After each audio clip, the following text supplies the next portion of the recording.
Nascer, morrer, renascer ainda e progredir continuamente. Tal é a lei.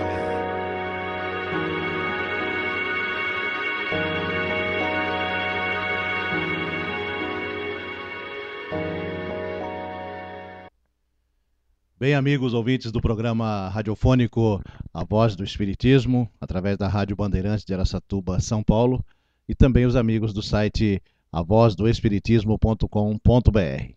Hoje nós temos a alegria de receber, na nossa cidade, na nossa região, na região de Araçatuba, o Pedro Camilo, que é de Salvador, né, fazendo um ciclo de palestras, como estamos divulgando há vários dias, tanto na rádio como no site. Ele fez palestras já em algumas cidades da nossa região, fez em Rio Preto, em Votuporanga, também em José Bonifácio, né? José Bonifácio, fez também no Centro Espírita Irmã Angélica, em Araçatuba, fez em Bilac também, fechando o mês espírita da cidade de Bilac, na comunidade Seara de Luz, e também na cidade de Birigui ele participou, fechando assim o ciclo de palestra em nossa região, na cidade de Birigui, no Centro Espírita Raimundo Mariano Dias. Ele fez uma palestra também sensacional. Nós vamos ouvir, primeiramente, os cumprimentos de Pedro Camilo, que é de Salvador também. Olá, Nelson. Olá, amigos da Voz do Espiritismo, para a rádio e para o site. É um prazer muito grande estar por aqui, passando por estas casas, fazendo essa atividade e podendo trocar umas palavras com vocês nessa hora. Muito bem, Pedro, eu não assisti nenhuma de suas palestras ainda, mas pessoas que já assistiram falaram muito bem, pessoas que eu conheço há um bocado de tempo e que entendem bastante do Espiritismo.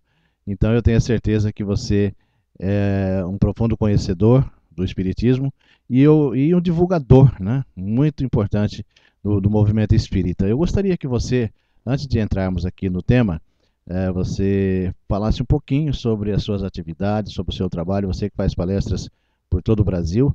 Eu gostaria que você falasse um pouquinho sobre as suas atividades, principalmente lá em Salvador. Bom, profissionalmente eu sou professor universitário, advogado, mas atualmente mais ligado às veias acadêmicas. E com relação à atividade espírita, eu sou trabalhador do Núcleo Espírita Teres de Menezes, onde desempenhamos uma série de tarefas e temos estado também escrevendo alguns livros, pesquisando um pouco mais a doutrina, com interesse maior para as questões relacionadas à mediunidade. Muito bem. E então vamos falar sobre esse assunto, né? Que é um assunto fantástico, né? Mediunidade. Eita! Vamos ouvir então o que o Pedro Camilo tem a nos passar, a nos falar sobre as suas pesquisas, sobre os seus estudos, sobre a tão complicada e falada mediunidade.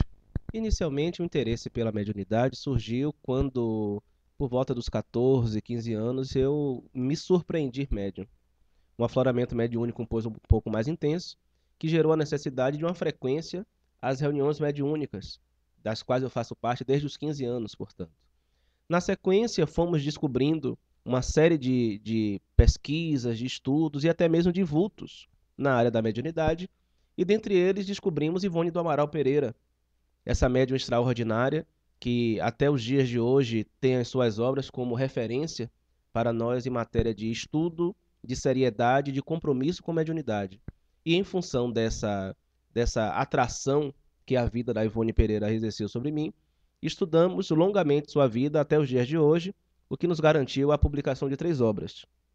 Ivone Pereira, Uma Heroína Silenciosa, que é uma biografia em que traçamos uma série de estudos da mediunidade, da obsessão com que ela enfrentou na condição de médium e de outros aspectos de sua vida, Pelos Caminhos da Mediunidade Serena, que é uma obra em que enfeixamos uma série de entrevistas da médium relacionadas sobretudo com a questão mediunidade, e o livro Devassando a Mediunidade, um estudo da obra de Ivone Pereira, em que fazemos análises do tema a partir das lições deixadas por ela.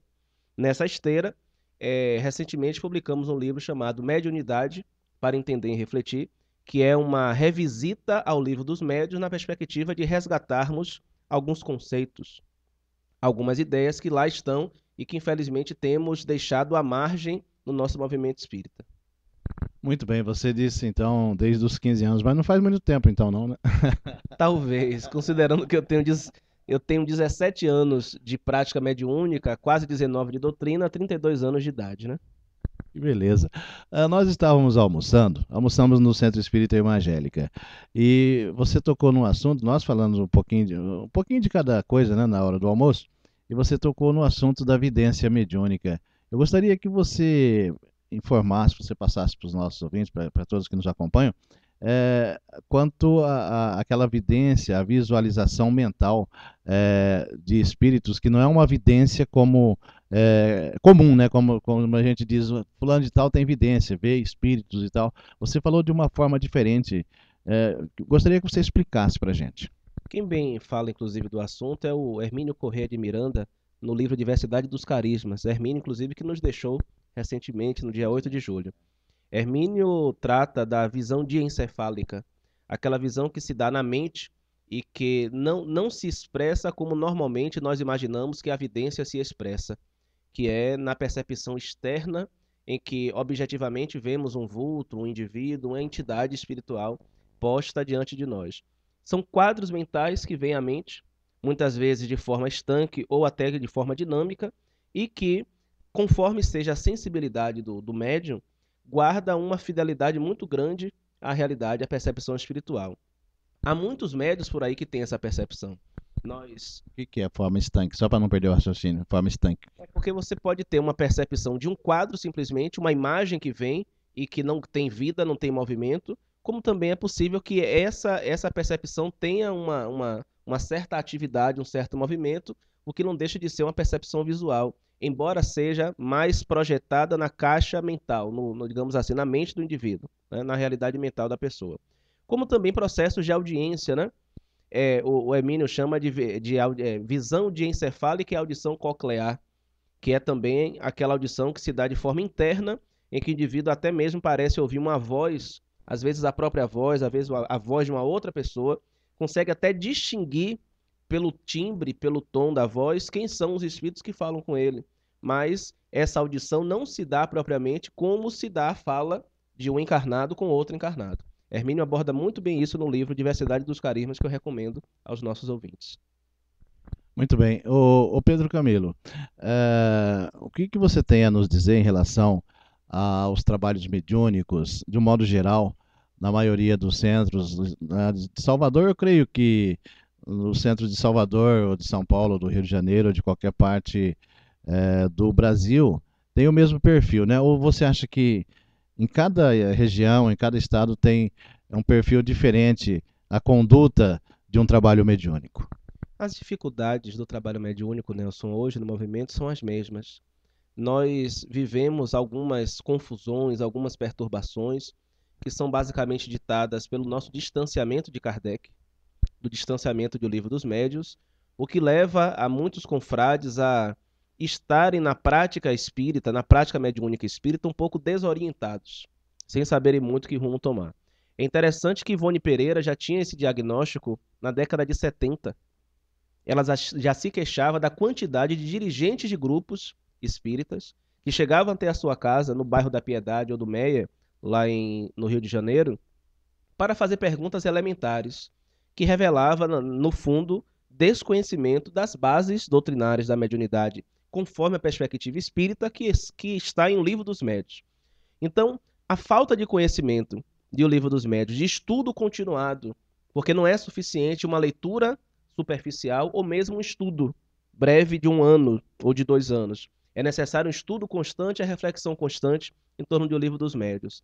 A par do esquecimento dos princípios básicos da doutrina e de que, por mais que as outras propostas de prática mediúnica sejam respeitáveis, nós temos que nos filiar à proposta espírita, tem respondido por uma série de confusões, o que tem permitido processos fascinatórios em alguns lugares, o que tem permitido também o fechamento de reuniões mediúnicas em função dos processos de mistificação que se dão no seio de alguns grupos, e o que tem também feito com que médiuns venham perdendo a possibilidade de exercer de forma saudável as suas faculdades. É claro que isso se prende a algumas casas, mas em outras nós encontramos perspectivas alvissareiras, Grupos sérios, grupos responsáveis, grupos que realmente se dedicam ao estudo e que têm a dimensão da importância do trabalho kardeciano e que usam, de fato, Kardec como referência em suas atividades. Muito bem. Algumas casas espíritas condenam ou não gostam de que comunicam espíritos de origem africana, que seria lá na Umbanda, seriam os pretos velhos, né, que são chamados, ou caboclos. O que você tem a nos dizer sobre isso, sobre a comunicação desses espíritos em uma mesa de trabalho kardecista, né? Na minha opinião, eu acho que eles podem comunicar normal, só não pode haver os rituais, né? O que você tem, na sua opinião, a nos dizer sobre isso? Até publicamos, Nelson, recentemente um texto na internet, 2 textos. Um em que falamos especificamente da questão desses espíritos indígenas, pretos velhos, que em verdade está no nosso livro Devassando a Mediunidade, e também sobre a umbandização da prática espírita. Eu acho que existe uma confusão de coisas. Existe, por um lado, um pouco de preconceito ainda, racial, digamos assim, quando nós repelimos espíritos que se apresentam com a roupagem de índios ou de negros velhos, né? Aí eu fico imaginando, se tratar de um negro ou de um branco velho, né? Ou de um branco novo, ninguém vai colocar qualquer tipo de resistência. Mas se for negro, se for velho, trouxer nos elementos da fala, em correções vocabulares, e se expressar de forma simples, ele vai ser repelido. Se tratar de um médico alemão, que traga também sotaque, características próprias na fala, erros de gramática, de concordância e todos os mais, nós não vamos repeli-lo, né? Se tratar de um padre ou de uma freira, nós vamos aceitá-lo apesar de estar envergando o hábito católico. E se quiser externar na sua roupagem perispiritual a roupa simples do negro escravo ou do índio selvagem, nós vamos repelir. Então, isso já demonstra que há uma discriminação, do aspecto simples e singelo com que certos espíritos possam se apresentar. Um segundo elemento a ser considerado é o seguinte: a alma não tem cor, né? Kardec nos diz isso de forma científica, o Chico César nos diz isso numa música, quando diz alma não tem cor porque eu sou branco, porque eu sou negro, né? Percebam que a alma não tem cor, ela é colorida, ela é multicolor. Então, não há por que nos impressionarmos com a forma de expressão do espírito, porque verdadeiramente espírito é espírito antes de ser forma, antes de apresentar-se com a forma. Terceiro, temos um preconceito com a vida simples, a vida das matas, a vida das senzalas, a vida da escravidão, o que expresse isso, quando em verdade, para alguns espíritos, aquela vida foi significativa, porque garantiu a eles a transformação de seu caráter, de sua índole, de certos valores que eles possuíam. O Herculano Pires, no livro Ciência Espírita, chega a afirmar de forma peremptória e com toda a carga, né, semântica que ele sabia muito bem pregar em suas colocações, que nós ignoramos que os negros velhos, os índios, já foram também, já povoaram o panteão da civilização. Já foram médicos, já foram cientistas, já foram homens de estudo e que têm uma inteligência vibrante. Muitos deles, inclusive, revelam a sabedoria profunda em suas falas. Então, o que é que há? 2 preconceitos, então, presentes. O preconceito quanto à forma, quanto à maneira do espírito se expressar. Alguns amigos dizem que é preciso convidar o espírito a romper as cadeias da ignorância. Agora, por quê? Porque essa opção pela forma simples revelaria idiosincrasia. Mas se o espírito ainda se prende, por exemplo, à roupagem católica e se apresenta como padre, como freire, ele também está com expressões idiosincráticas. Se o espírito se apresenta como senador romano, por exemplo, nosso querido Emmanuel, uma encarnação que ele teve há 2000 anos, isso também é uma expressão de idiosincrasia, né? Quando vemos o nosso Dr. Bezerra de Menezes, a quem amamos e respeitamos profundamente, apresentar-se como médico, e a confessar-se espírito espírita, isso também é expressão de uma idiosincrasia. E nem por isso nós chamamos o Dr. Bezerra para que se conserte, Emmanuel para que se corrija, ou qualquer outro espírito para que tome uma posição diferente. Então temos que respeitar a expressão do espírito. A expressão do espírito revela a sua identidade. E as pessoas devem ser respeitadas em suas identidades, naquilo que são, naquilo que querem ser. Agora, da mesma forma como um médico Da mesma forma como um padre ou uma freira não chegarão numa reunião espírita para rezar missa, ou distribuir sacramento, ou até mesmo ministrar a hóstia, chamada consagrada, nós não vamos aceitar que certos espíritos vinculados a outras perspectivas, né, religiosas venham às casas espíritas e transformem as reuniões em momentos ritualísticos. Essa é a diferença que nós temos que traçar. Aceitamos a todos os espíritos, até porque nós também somos aceitos. Nós vimos de encarnações em experiências variadas e estamos aqui. Agora, se estamos na perspectiva espírita, temos que nos sujeitar à proposta espírita. Eu, particularmente, tenho uma experiência curiosa. Há um espírito, um preto velho, que nos acompanha há muitos anos, cujo nome é Charrua, um nome sugestivo, inclusive, e que, desde o início, revelou ser um espírito muito bom, conquanto enérgico e de uma virilidade muito intensa. E, desde o início, quando se aproximou, dissemos a ele: olha, amigo, aceito sua presença, gosto do senhor, mas o senhor entenda, a minha opção é pela prática espírita. Se o senhor desejar continuar ao meu lado trabalhando comigo, né, será nos moldes espíritas. E ele aceitou.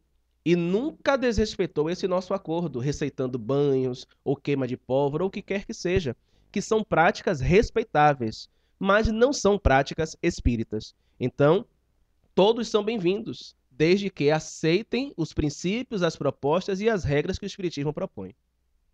Muito bem, você falou uma coisa que eu me lembrei, eu lembrei da minha infância, em relação a chegar um espírito querendo rezar a missa e tal, né?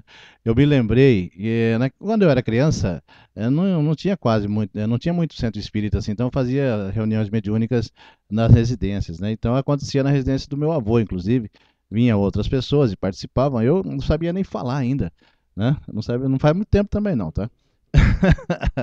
E eu me lembro perfeitamente que chegou um espírito querendo rezar a missa.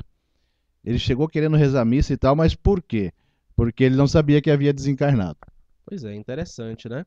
É neste caso o ponto específico de não saber que havia desencarnado.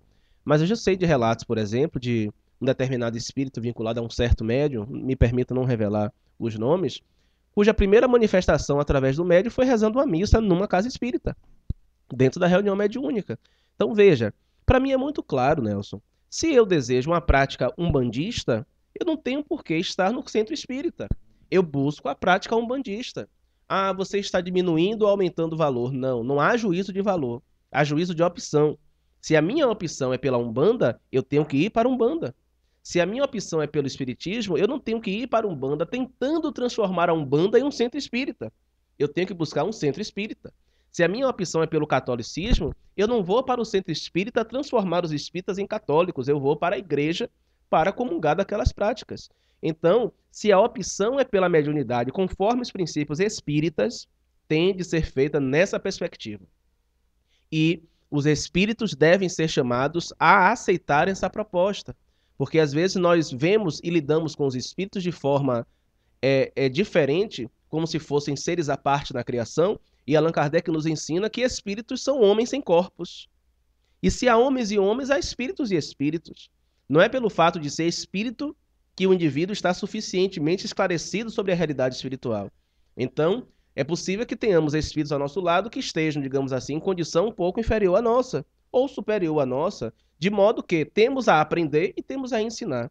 Se identificamos a possibilidade de ensinar e de convidar a que tenham uma postura diferente, caso desejam estar conosco, essa deve ser a nossa postura. Esse deve ser o nosso mote, a nossa ação. Muito bem, Pedro Camilo.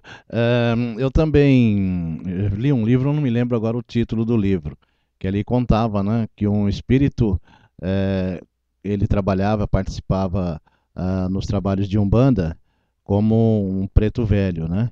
E depois esse mesmo espírito participava da reunião mediúnica num centro espírita falando normal. Quer dizer, ele trabalhava na Umbanda de um jeito e na mesa de outro jeito, né? E também circulou pela internet que em um centro espírita no Rio de Janeiro, a Princesa Isabel, né? A Princesa Isabel trabalhava, né? Comunicava falando como uma preta velha dentro dos moldes da doutrina espírita, né? Mas falando como uma preta velha. Ela, a Princesa Isabel, que foi na última encarnação, né? É possível essas alternâncias de roupagem, até porque nós tivemos muitas encarnações.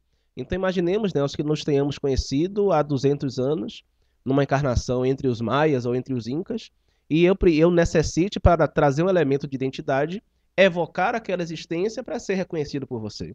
Então, naturalmente, meu perispírito, com o poder da mente, se eu tiver essa capacidade de modificação, vou evocar a existência, vou modificar o perispírito e me apresentar a você daquela maneira. Então, tudo é possível, né? Isso é possível sim. E muitas vezes os espíritos adotam esses elementos até para se tornarem mais aceitáveis em determinados contextos, né?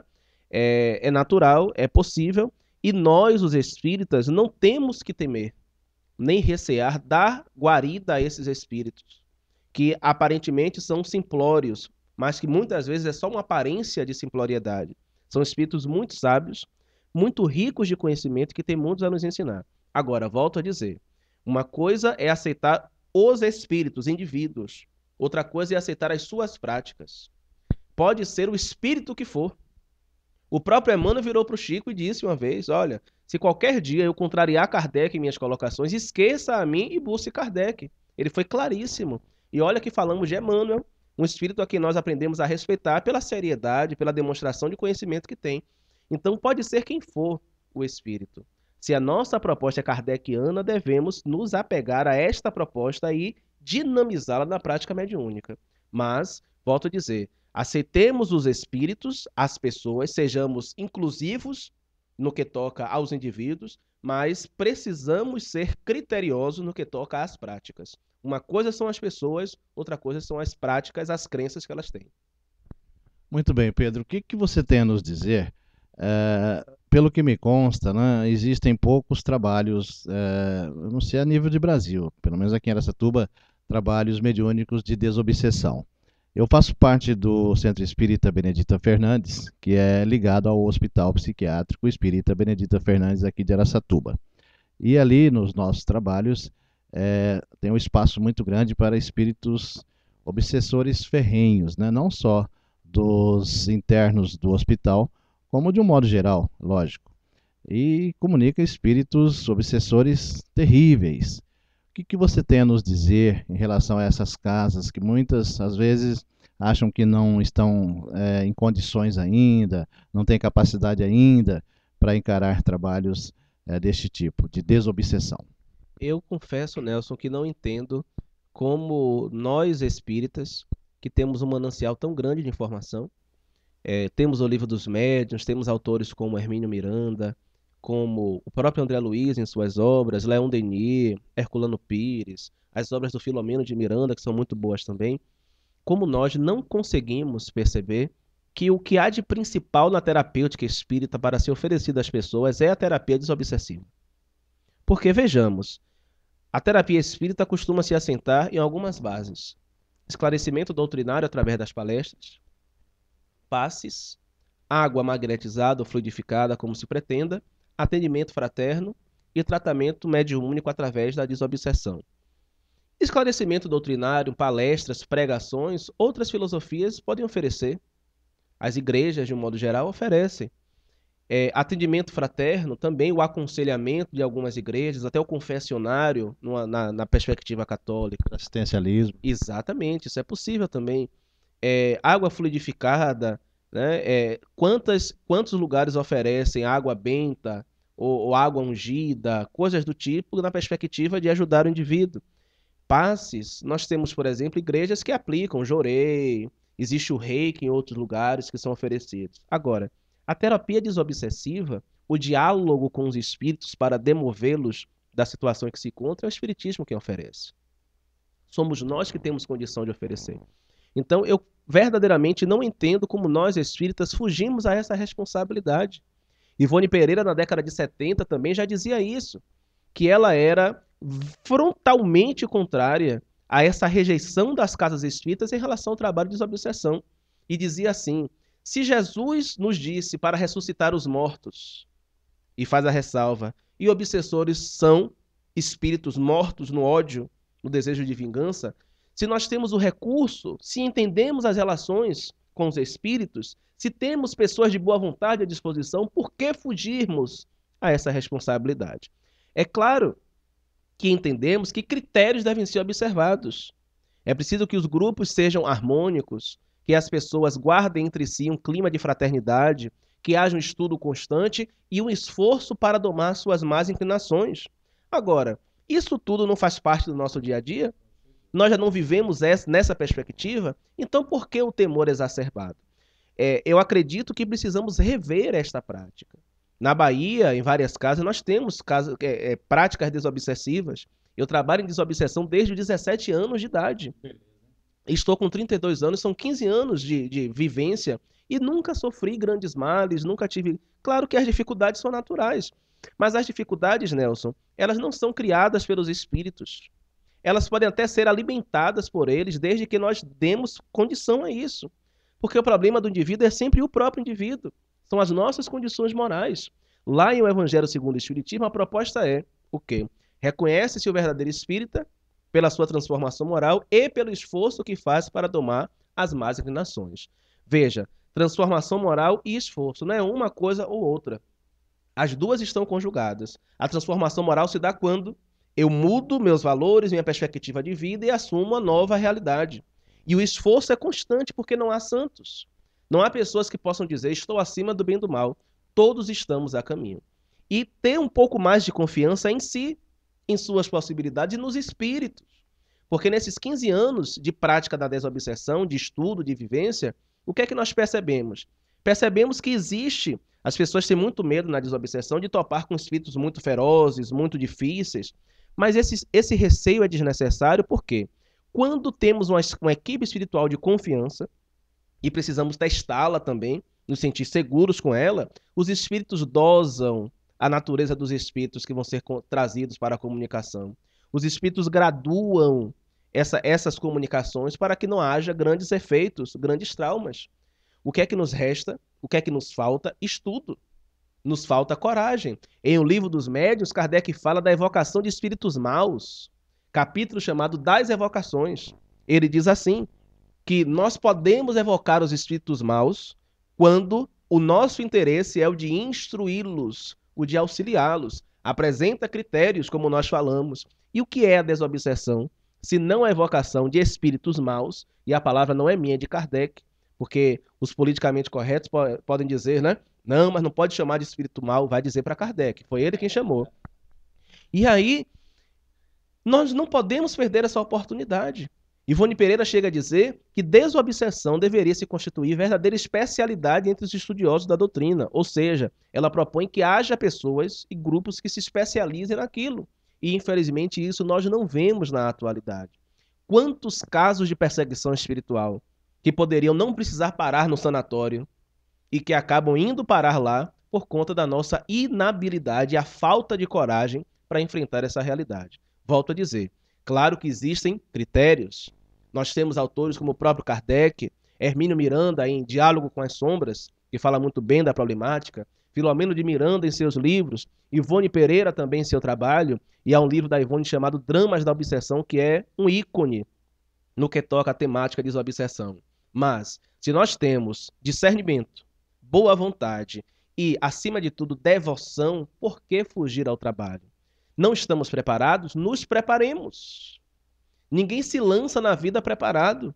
Todos nós, antes de reencarnarmos, trememos, né? Porque sabemos das dificuldades, das possibilidades, mas há sempre uma chance de errar. E por que temer o erro, se o erro também é fonte de acerto? Daí porque acho que não podemos ter um excesso de pudor.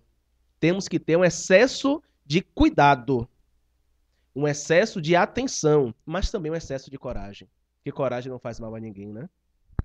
Pedro, eu gostaria que você repetisse o capítulo do livro é o Livro dos Médiuns, né? Sim. Você referiu agora, para as pessoas marcarem aí, marca no papelzinho, depois consulte lá, né, o Kardec, o número do capítulo que você se referiu agora. O número eu não me recordo, mas o nome é Das Evocações, em que ele fala sobre a evocação de espíritos maus. No nosso livro Mediunidade para Entender e Refletir, também enfrentamos a questão, no capítulo 7º, né? Capítulo 7º. No livro Devassando a Mediunidade também enfrentamos a questão sobre a obsessão e desobsessão e, naturalmente, que Hermínio Miranda é uma referência, André Luiz é uma referência também, Manuel Filomeno de Miranda, também uma referência, e outras obras aí, como a própria Ivone Pereira, em Devassando Invisível, Recordações da Mediunidade e Dramas da Obsessão, podem ser buscados também.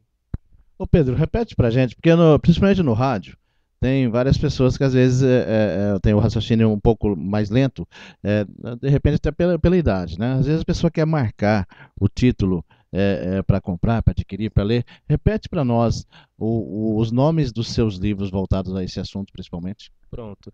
Nós temos 5 livros publicados.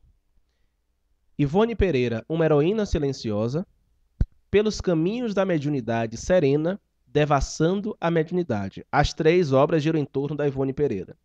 Temos um livro mediúnico que contém reflexões bem humoradas, digamos assim, e bem despojadas do espírito Bento José, chamado Mente Aberta.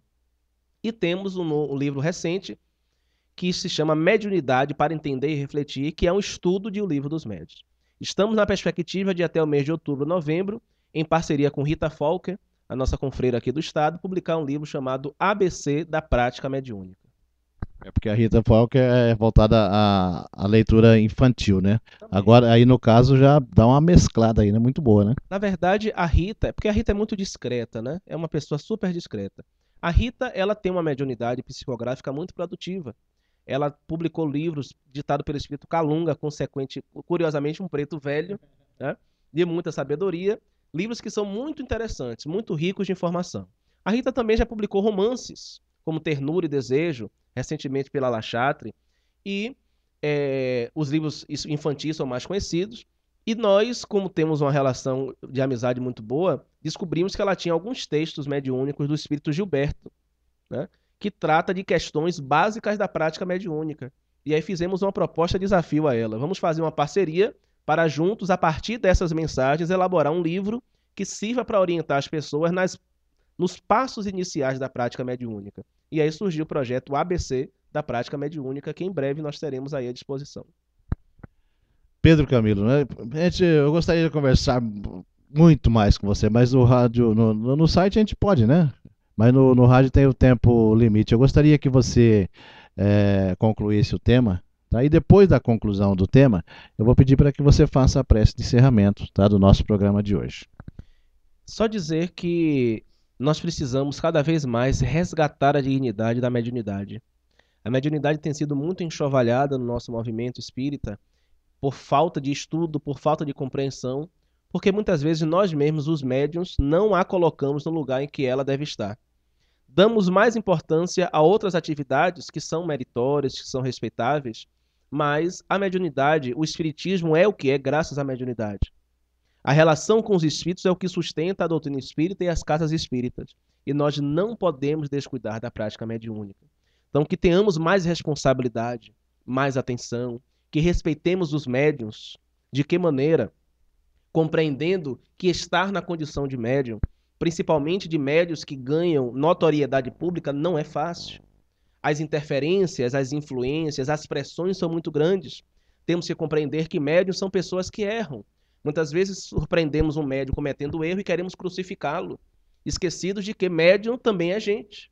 Médiuns são pessoas comuns de carne e osso, de fraquezas, de desejos. Então, muito mais do que os desrespeitarmos, muito mais do que criticarmos ou até mesmo incensá-los, que é outra postura extrema, temos que orar pelos médiuns. Temos que dar sustentação aos médiuns para que possam, a contento, desenvolver seus papéis. E que na condição de médiuns também possamos respeitar, estudar e dignificar a nossa mediunidade. Esse é o nosso desejo. Que beleza. Como eu gostei de conversar com você. A mediunidade é uma coisa que me fascina realmente. Então, Pedro, eu vou deixar os microfones, nossos microfones, para que você faça a prece de encerramento. Para os amigos do site, né, você fará a prece agora. E os amigos da rádio, daqui a pouquinho, né? Então, vamos ouvir a prece com Pedro Camilo, e eu quero agradecer, tá? Muito a sua participação. Gostei muito de bater um papo com você. Algumas horinhas que ficamos juntos aqui hoje no Centro Espírita Evangélico em Araçatuba, um almoço delicioso. Vamos então com a prece de encerramento com Pedro Camilo, de Salvador, na Bahia. Agradeçamos a Deus pela oportunidade de acesso a meios tão proveitosos como a internet e a radiofonia, que nos permite criar uma grande corrente de pensamentos positivos, de pessoas ligadas a tantos lugares, a tantas questões, a tantas realidades. Nesse momento, que possamos vibrar juntos, sobretudo, aqueles espíritos que estão, digamos, à frente de forma mais direta desse trabalho de divulgação através dos meios virtuais e radiofônicos, tais como Caibar Schutel, Lamartine Palhano Júnior e outros tantos amigos que nos agraciam, que nos alcançam e que nos inspiram em nossas ações. Roguemos a Deus que continue nos concedendo discernimento, tranquilidade e segurança para nos conduzirmos bem em nossas vidas, assimilando as verdades espíritas e, acima de tudo, vivendo essas verdades, porque de nada adianta que tenhamos discursos belos e bem produzidos se a nossa vida, se o nosso fazer, se o nosso agir não correspondem àquilo que dizemos, àquilo que falamos. Aprendamos com Jesus a lição da simplicidade, do desprendimento e do amor, e guardemos paz em nossos corações. Muita paz a todos.